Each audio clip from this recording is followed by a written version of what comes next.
Congressman, we have the AP reporting that financial bailout agreement has been reached. Basically, they're going along with almost all of what Paulson called for in his new financial imperium, or failing forward. Getting back to prosecution, I mean, if you're saying go after the Fed governors, are you talking about Alan Greenspan, the former chairman? Are you talking about Helicopter Ben? Who are you talking about? All of them, but in a way that's symbolic gesture, because they are people who have been put in office, through the system, and the president, I don't think would get anywhere on there. But morally speaking, they're the culprits. And in 1792, when we had our first Coinage Act, they said anybody that counterfeited money deserved the death penalty. That's what they thought, because they hated inflation. And here we are, we endorse inflation, legalize it, and put, how long was Alan Greenspan considered the Absolutely. maestro? The nobody would say boo to him. And here he set up the whole stage of this whole problem that we have. And really, he's just a little man behind the curtain running the scam. We only had about 4 minutes left with you, Congressman. I wanted to get into the Army Times last week announcing regular combat brigades to be rotated in for crowd control with microwave guns, non-lethal weapons. We see the federal expansion, preparing for social breakdowns. So you and many others, and 70% of the American people in major polls are against the bailout. But instead, the establishment and Congress in both parties are saying we don't care, and we're going to go ahead and go with this handover to the private banksters after they've committed all these crimes.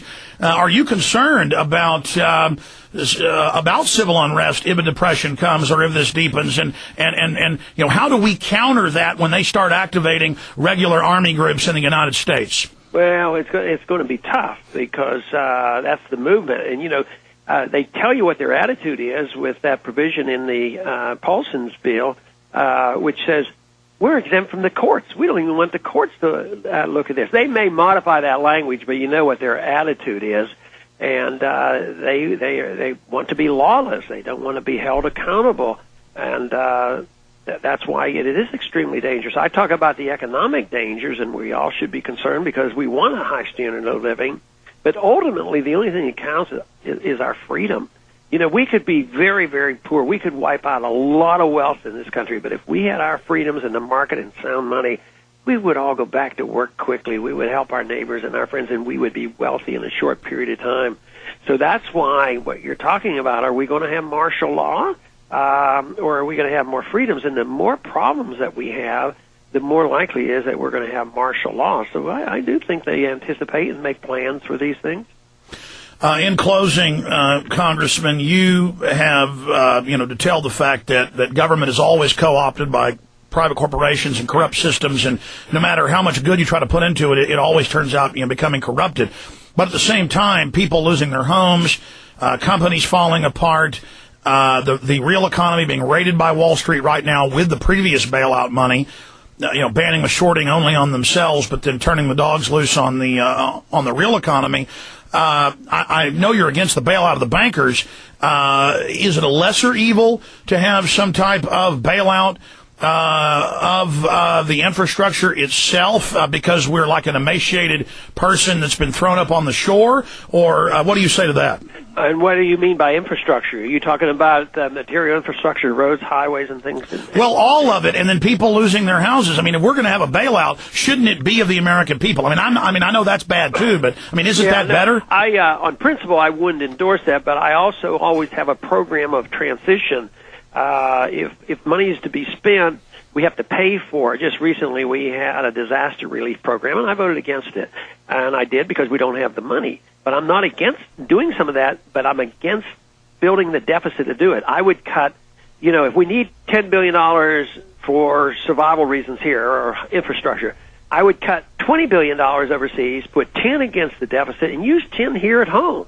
And that's not perfect, but it's so much better than continue to spend money and expand our programs overseas and getting ourselves into so much trouble. So the lesser of two evils. Well, I certainly agree with you there. This is the final question, Congressman. They're saying that they're going to go ahead and go with the bailout.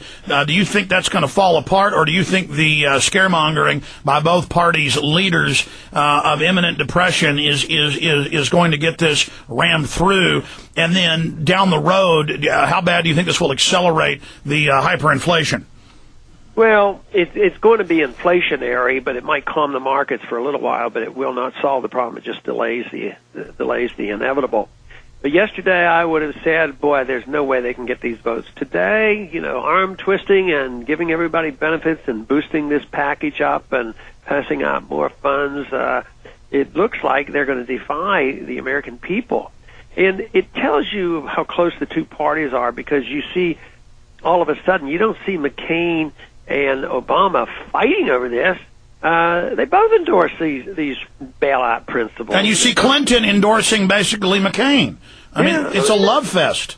So that tells you that they are in charge, and that we've complained a lot about the political system and why anybody who truly objects to the establishment can't get very far in today's establishment. Is that why you're endorsing Chuck Baldwin over the Republican candidate?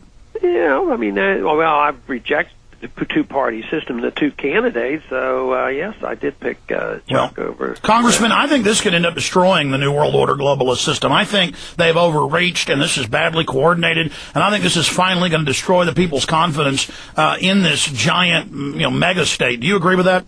I think that's a possibility, because I think they get to the point where they think they're like God and they can control everything. They don't realize the market really is more powerful than all the bankers and all the politicians. The markets rule. It just takes time, and they're sorting out who's going to be the victims and all. They think they have control, but ultimately, it's the underground economy that is the real economy. So I think they could overstep themselves, and hopefully we can come out with a better world afterwards. Well, we're really blessed to have you up there watching the banking crime syndicate there on the House Banking Committee, Congressman, and we just want to thank you. Please plug some of the websites and the book or any other information or any congressional websites that people might want to check into. Okay, if you go to ronpaul.org, you can go to all my websites, but the most significant right now is Campaign for Liberty. But either one will find me. I'm found very easily on the Internet. Sir, thank you for your time. Take care. Okay, thank you very much. You bet. There goes Congressman Ron Paul.